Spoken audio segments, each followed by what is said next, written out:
Hi, sweetie pie. It's me again. I'm going to finish reading this book, Winnie Finn, the Worm Farmer. Or Worm Farmer. Okie dokie. There's that cutie pie. She is a cutie. That little face, that little gap between her teeth.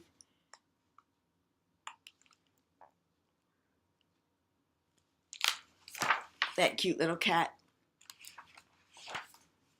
That cute little everybody.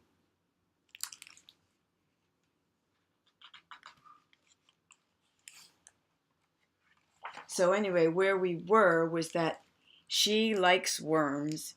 She finds them everywhere and takes them for rides in her wagon. You have a wagon. You can take worms for a ride in it if you want. Or anybody. You could take Hamilton for a ride in it. She races them.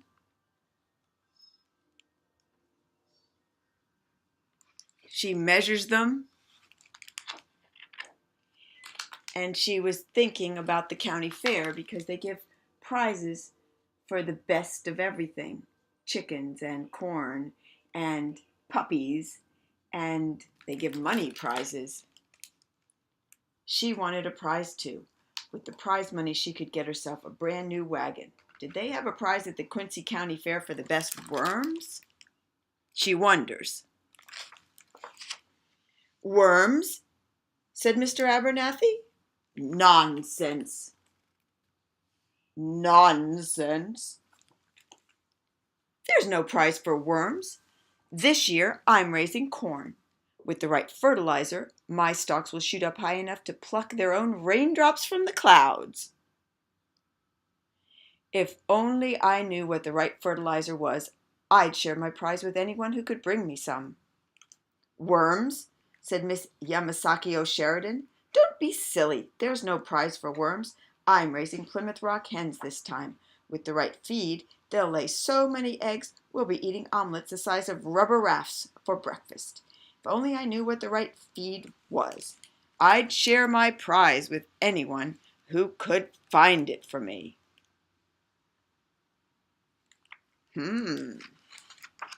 Worms, said Mr. Peaslee. Are you sure, Winnie? I don't think there is a prize for worms. This summer I'm raising Afghan pups. If I can make their coats smooth and sleek as slipper satin, they're sure to win a prize.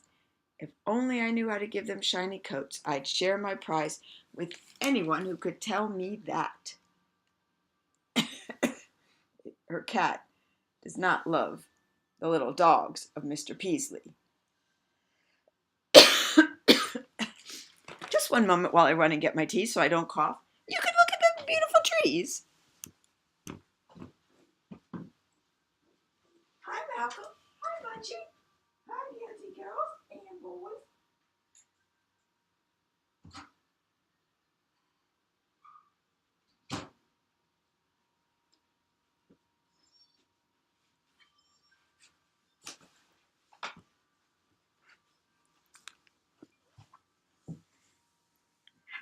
I'm looking at a picture of you right next to the picture of me, and it's so cute.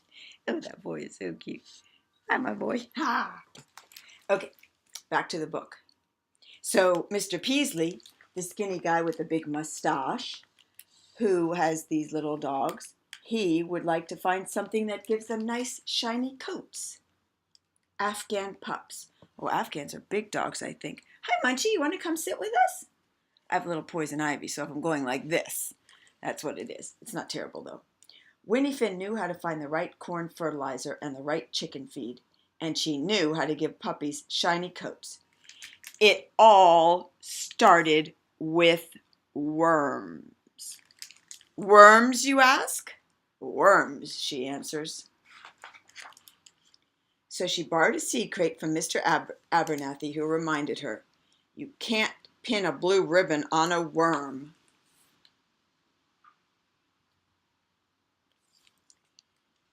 And when she asked Mrs. Yamasaki O'Sheridan for some chicken manure, she said, there's no worm trophy, young lady. It's so funny that she's Mrs. Yamasaki O'Sheridan. So she's Japanese and Irish. Isn't that cute how she's dressed? She's got green socks. She's got a green sash, green trim, and a shamrock. And there are the Plymouth Rocks. And the chicken manure. So she has the box, and she has the chicken manure.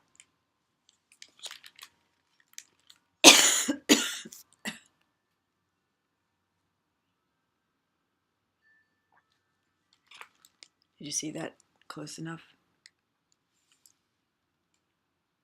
Look at her wagon. And when she asked to borrow Mr. Peasley's wash tub that he used for bathing his puppies, he said, "There's no best in show for worms, Winnie." I wonder why they all want to tell her the same thing. But Winnie didn't pay them any mind. Soon she'd be sharing their prizes. Soon she'd have a brand new wagon. I love how confident she is. And how cute. "First, I'll make a worm farm," said Winnie Finn. She filled Mr. Abernathy's crate with soil, strips of newspaper, and leaves. That would be the worm's house.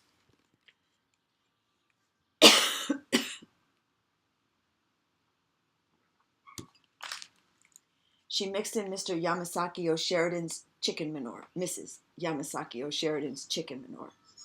That would be the worm's food. Then she filled Mr. Peasley's wash tub with water and poured it over everything. This will keep the... Hey, what happened here? Oops, it went dark for a second. Here we go. Hope you could see it. This will keep the worms moist and help them breathe, said Winnie Finn. I hope you saw this one. This is where she's shredding paper and putting it in the box with the chicken manure. And look at how she has a clothespin on her nose because it smells so badly. And the cat is...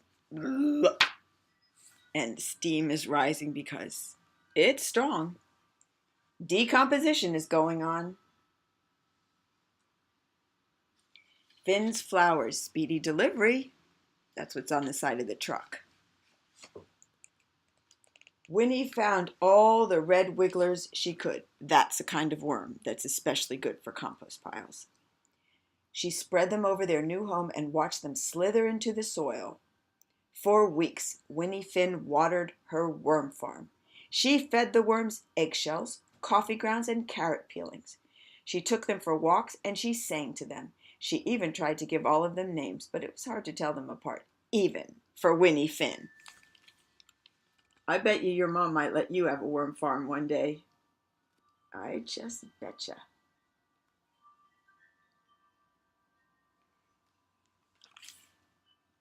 We sort of have one here, don't we? The soil and the compost piles.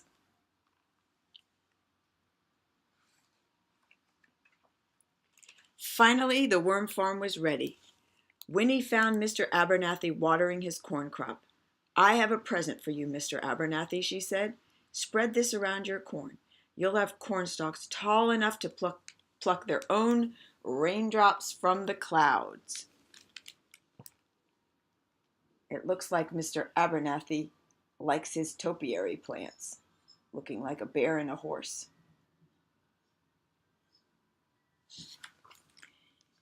Sure enough, a few weeks later, the corn was taller than Winnie. "Winnie Finn, you were right. Worm fertilizer was just what this corn needed. How can I thank you?" "Some corn would be nice, Mr. Abernathy." Excuse me. Winnie took the corn to Mrs. Yamasaki O'Sheridan. "I have something for you," she said. "Feed this fresh corn to your hens. You'll have plenty of eggs for omelets the size of rubber rafts for breakfast." This is an enterprising young lady. She's really thinking of good things. I didn't even think of this. And I've been at this a while. Sure enough, a couple of weeks later, Mrs. Yamasaki's hens were laying so many eggs that she had to scramble to keep up. Cute little play on words there. "My goodness, Winnie Finn, fresh corn was just what my darlings needed. How can I ever thank you?" With eggs, please, Mrs. Y.O.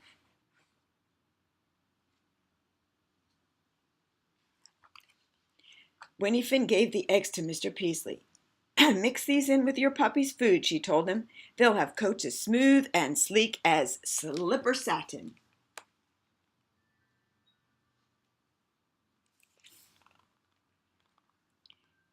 Thank you, Winnie. You are so clever. I'll mix some up right this minute. That's a lot of eggs. Should we write a letter and tell the author of this, the illustrator of this book, that Plymouth Rocks lay brown eggs and these are white eggs? Oops. Look at the puppies. Oh, that's funny. They're up on this thing now because the cat's down here. That's very funny. Remember how before she was up on this and they were down there and the cat was scared? You know what I never noticed about her wagon? Look at the wheels on it. This is a big one. This is a little one. That one's a roller skate. That's cute. I hope she gets a new wagon. Mr. Beasley has very strange shoes. On the day of the Quincy County Fair, everybody came to see who would take first prizes. Winnie kept her fingers crossed for the judging of the tallest cornstalk, the best egg layer, and the prettiest puppy. Look at that little mouse. The cat's certainly looking at it, and she has her fingers crossed. See?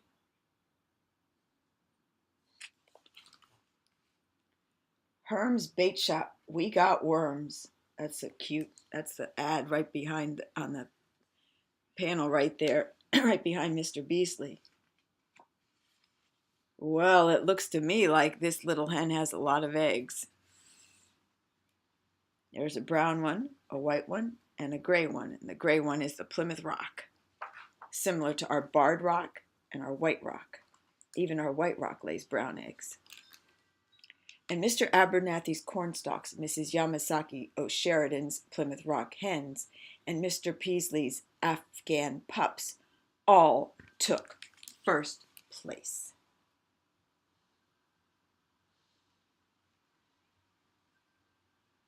I love how the little cat goes with Winnie Finn wherever she goes. That's a cute picture. Assorted people, shapes, and pursuits. Thanks to Winnie Finn and her worm farm.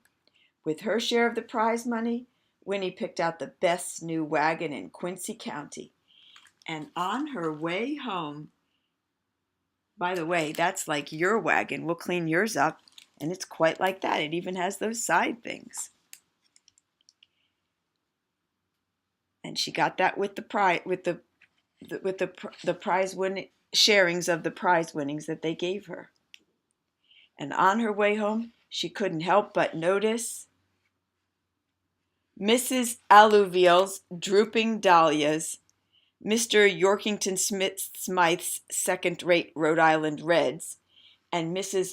Marcatoni's lackluster Lhasa Apsos. Winnie would have to find more worms. The end. Except for the author's note that tells you how to have your very own worm farm. I'll make a copy of this page, but first I will read you just bits of it. Imagine just 1,000 manure worms, also known as red wigglers or red worms, a plastic bin, and some soil can make someone like Winnie Finn a hero. I have a worm farm in my backyard, and you can start one too. Here's what you'll need. 12 to 14 gallon plastic tub that's at least 8 inches deep and has a lid. Soil and strips of newspaper from only the black and white pages. Dried manure from the garden center, or perhaps you could find some. Water, enough to keep your worms moist, as your worm's world as moist as a damp sponge. Dried manure from the garden center, I read that. A pound of worms, red Wriggler's worm work best. Bread crusts and fruit and vegetable scraps from your lunch. Find a shady spot outside or a cool place in your basement to keep your bin. If it's outside, keep the lid on so other animals can't get in. Fill with newspaper strips on the bottom, then soil and dried manure, then a few more newspaper strips on top. Moisten everything in the bin, but be careful not to make it too wet. Dump the worms in. Watch them wiggle and wiggle into the soil. You can start mixing the food in right away. They love pieces of fruit, even the peels, eggshells, carrot scrapings, pasta, bread crusts, and cereal, beans, and even use tea bags, coffee grounds, and filters. The author says her worms love espresso. Don't feed them meat, fish, dairy, or very salty foods, and don't overfeed them. Just a handful every few days is plenty for 1 pound of worms. After 2 or 3 months, your worms will have turned the soil almost completely into worm castings. It's time to tip your worm farm out into the garden and start again. The end. Great book. I love you, sweetie pie. I hope you're having a great day, and I'm going to head back out into it. Oh, look, it darkened up because I'm outside. I love you, sweetie.